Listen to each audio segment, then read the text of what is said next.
En este vídeo vamos a analizar el capitalismo, cómo surge el capitalismo y cuáles son las características del capitalismo. Como veis aquí, el capitalismo surge como en el fin del feudalismo, es decir, surge con la Revolución Francesa.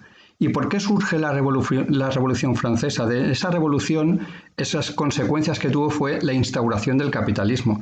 El capitalismo era un grito de libertad, porque hasta ese momento el estado feudal estaba basado en tres grandes estados. Estaba el primer estado, que llamaban el primer estado, que era la Iglesia. Estaba un segundo estado, que eran los nobles, los reyes. Y había un tercer estado, que era el pueblo. Ese pueblo viene de lo que en el feudalismo eran los siervos de la gleba. Pero estos siervos de la gleba ahora ya no son campesinos, porque en la Edad Media, en la época del feudalismo, empieza a haber comercio. Y al pasar los siglos, estos comerciantes se hacen ricos. ¿Y qué pasa ahora? Que estos tienen un poder económico, tienen dinero.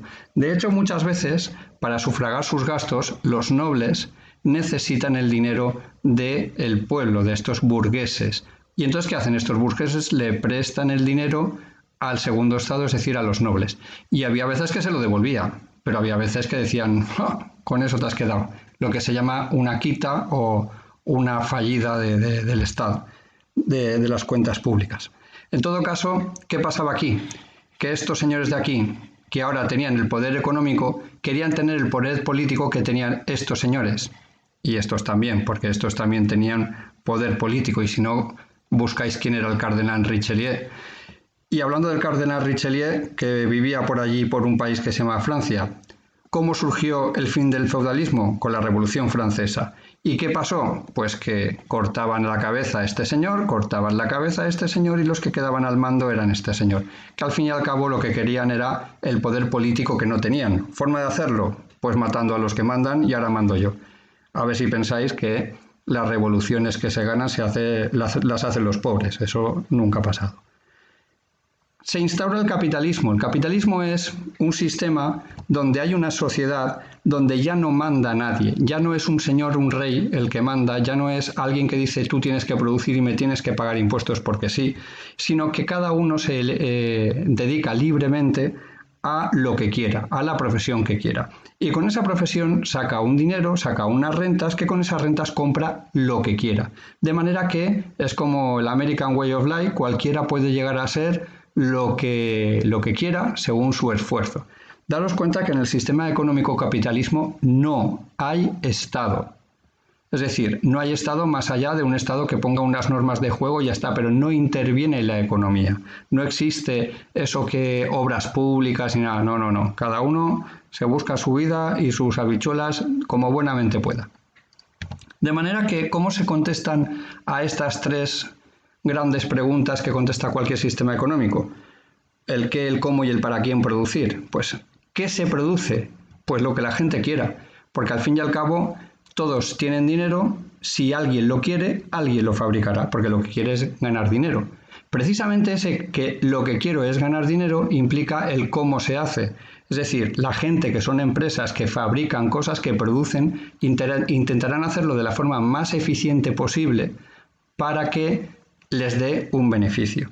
¿Y para quién se produce? Para quien pueda pagar el precio. El que pueda pagar lo tiene y el que pueda pagar no lo tiene. Y si no, mirad los Ferraris. Hay quien los puede pagar y hay quien no os lo puede pagar. ¿Para quién se produce? Evidentemente para quien puede pagar los Ferrari. De manera que esto se vio, el capitalismo, como una libertad, como cada uno se busca sus habichuelas, cada uno puede llegar hasta donde quiera llegar sin la imposición de nadie. Era una libertad que no se tenía en la época feudal. No hay un Estado como tal, más allá que un Estado garante de que si algo es mío no va a venir alguien con una pistola y me lo va a quitar. Es decir, la instauración de la propiedad privada. Y en todo caso, el gobierno lo único que hace es eso, marcar las normas, las pautas con las que vamos a funcionar todos, pero nada más, no interviene en la economía. De hecho, nosotros ahora no estamos en un sistema capitalista, por mucho que las noticias digan que es un sistema capitalista, porque entonces no habría sanidad pública ni habría educación pública. Todo sería privado, que es de lo que trata el capitalismo. De esta manera se dice que el capitalismo es muy eficiente porque solamente se produce lo que demanda la gente, de manera que no hay desperdicios, no se producen cosas que nadie quiere, y además se produce de la forma más eficiente posible. Si algo quiere la gente pero es más caro de hacer que lo que la gente está dispuesta a pagar, aunque se puede hacer, no se hace. Se utilizan esos recursos para otras cosas. Recordad que los recursos son escasos. De manera que hay quien defiende el capitalismo como el mejor sistema económico porque es el más racional. Esto estaría bien, pero en realidad no es así. Y no es así porque hubo una demostración, ya no vamos a remitirnos a lo que pasa ahora, sino hubo una demostración muy bestia en el año 1929 con el crack del capitalismo, cuando dijo hasta aquí hemos llegado.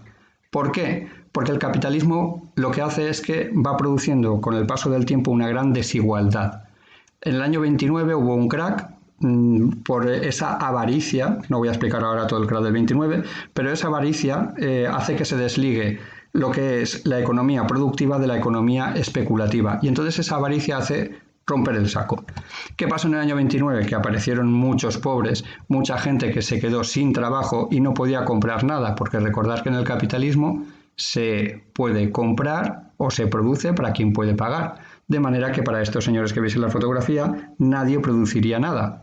Tendría que ser el Estado el que lo hiciese, pero en un capitalismo no hay Estado que produzca estas cosas. ¿Vale?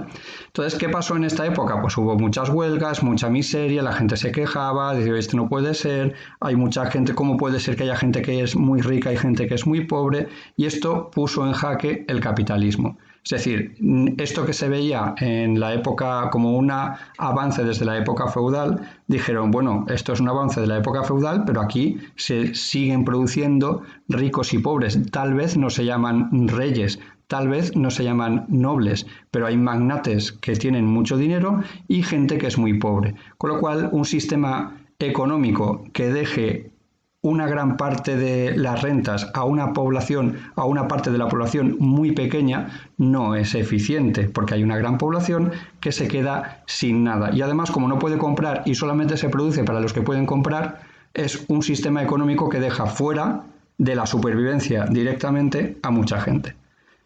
Para superar esto, se propusieron dos sistemas económicos a la vez alternativos. Uno fue el de economía planificada y otro fue el de economía o capitalismo mixto, economía mixta o sistema mixto, conforme lo queréis llamar.